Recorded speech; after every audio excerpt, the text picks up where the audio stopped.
হয়, যোৱাকালি মেট্ৰিকৰ ফলাফল ঘোষণা হৈছিলে, কিন্তু এই মেট্ৰিকৰ ফলাফল লৈ অসন্তুষ্টি প্ৰকাশ কৰিছে লামডিঙৰ বহু বিদ্যালয়ৰ ছাত্ৰ ছাত্ৰী তথা অভিভাৱকসকলে অসন্তুষ্টি প্ৰকাশ কৰিছে। বৰ্তমান লামডিং মানৱ বিদ্যালয় হাইস্কুলত প্ৰাংগণত আছোঁ। ইয়াতে দেখা গৈছে যে ছাত্ৰ ছাত্ৰীসকলে প্ৰতিবাদ সাব্যস্ত কৰিছে আৰু দেখা গৈছে যে ছাত্ৰ ছাত্ৰী অভিভাৱকসকলে প্ৰতিবাদ সাব্যস্ত কৰিছে। তেওঁলোকে এইসকল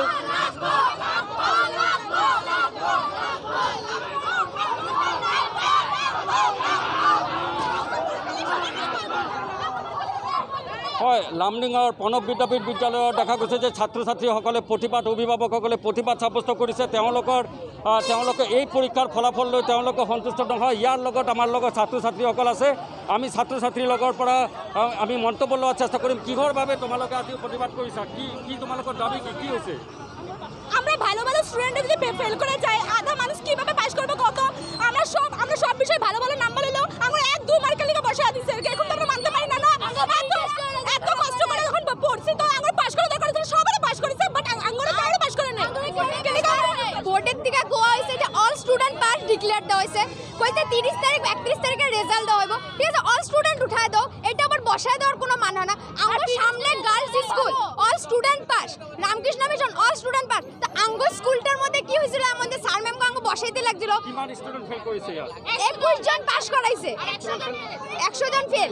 হয়, এইসকল ছাত্ৰ ছাত্ৰীৰ অভিযোগ যে তেওঁলোকে ভাল পৰীক্ষা দিছিলে, পৰীক্ষা হোৱা নাই, তেওঁলোকৰ পূৰ্বৰ নম্বৰ ভাল আছিলে, তাৰ সত্ত্বেও কিন্তু তেওঁলোকক ফেল কৰা হৈছে। এইখন বিদ্যালয়ত বহু ছাত্ৰ ছাত্ৰীক ফেল কৰা হৈছে, যি সময়ত কোনো পৰীক্ষা হোৱা নাই কৰোণা কালত, আৰু পৰীক্ষা নোহোৱাকৈ এইসকল ছাত্ৰ ছাত্ৰীক ফেল কৰাইছে। যাৰ বাবে প্ৰতিবাদ সাব্যস্ত কৰিছে এইসকল ছাত্ৰ ছাত্ৰী অভিভাৱক। আমি অভিভাৱকৰ পৰা আজকে যদি আমার ছেলে আত্মহত্যা করে তাহলে আপনি স্কুলে সারা দায়িত্ব নেব? হ্যাঁ, সাধারণ এক মার্কে 2 মার্কে আটকে রেখে দিছে। হ্যাঁ, 5 মার্ক দেখায় সারা আটকে রেখেছে। এটা আমরা মারুম না। নিশ্চয়কৈ এত উত্তেজনাময় পৰিৱেশ ক'ব পাৰি। লামডিং পৰম্পৰাগত বিদ্যালয়ত দেখা গৈছে যে বহু ছাত্ৰ ছাত্ৰী লামডিঙত ফেল কৰাৰ অভিযোগ উত্থাপন হৈছে।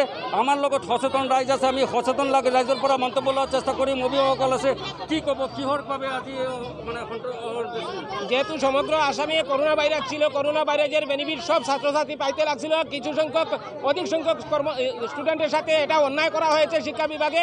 এমনকি আমাদের বিএমবি স্কুলে প্রায় 70 স্টুডেন্ট ছিল, এর মধ্যে মাত্র 23 জনকে পাস করা হয়েছে, বাকি ভালো স্টুডেন্ট ফেল করা হয়েছে। তাদের জন্য বিহিত ব্যবস্থা সরকার নিতে হবে, এটা আমাদের দাবি। আমরা মানব না, করোনার বেনিফিট সবাই পাইতে লাগবো, নাইলে সবাই আবার রি-এক্সাম হোক। ধন্যবাদ। আৰু এটা কথা স্পষ্ট কৰিব লাগিব যে যি সময় চৰকাৰে কৰোণাৰ বাবে শিক্ষা প্ৰতিষ্ঠান বন্ধ হৈ আছিলে, এইসকল ছাত্ৰ ছাত্ৰী পৰীক্ষা দিয়া নাই, তাৰ পিছতো কিন্তু এই লামডিঙত দেখা গৈছে বহু ছাত্ৰ ছাত্ৰীক ফেল কৰা হৈছে মেট্ৰিকৰ। আৰু যি মেট্ৰিকৰ ৰেজাল্ট লৈ এডুকেশ্যন মিনিষ্টাৰ বা আমাৰ শিক্ষামন্ত্ৰীয়ে বাহ কৰিছিলে, আমাৰ চৰকাৰখন বাহ কৰিছিলে, কিন্তু বাস্তৱত দেখা গৈছে ইয়াৰ এক বিপৰীত ছবি। লামডিঙত বহু ছাত্ৰ ছাত্ৰীক ফেল কৰা হৈছে, আৰু যাৰ বাবে দেখা গৈছে যে এইসকল ছাত্ৰ ছাত্ৰী, আমি পুনৰ দেখাম প্ৰাগ নিউজৰ, এইসকল ছাত্ৰ ছাত্ৰী কিন্তু এতিয়া প্ৰতিবাদ কৰাৰ কাৰণে বাধ্য হৈছে। লামডিং প্ৰণৱ বিদ্যাপীঠ স্কুলৰ প্ৰাংগণত এইসকল ছাত্ৰ ছাত্ৰী, এইসকল অভিভাৱক ওলাই আহিছে। তেওঁলোক অভিযোগ উত্থাপন কৰিছে যে যিসকল ছাত্ৰ ছাত্ৰী ভাল মাৰ্ক পাইছিলে, যিসকল ছাত্ৰ ছাত্ৰী পূৰ্বতে ভাল মাৰ্ক পাইছিলে, এইসকল ছাত্ৰ ছাত্ৰীক ফেল কৰা হৈছে। আৰু লামডিঙত এনেদৰে দেখা গৈছে যে বহু ছাত্ৰ ছাত্ৰীক কিন্তু ফেল কৰা হৈছে। এনেদৰে যদি অসমৰ শিক্ষা বিভাগ চলি থাকে, তেনেহ'লে এইসকল ছাত্ৰ ছাত্ৰীৰ ভৱিষ্যত অন্ধকাৰ।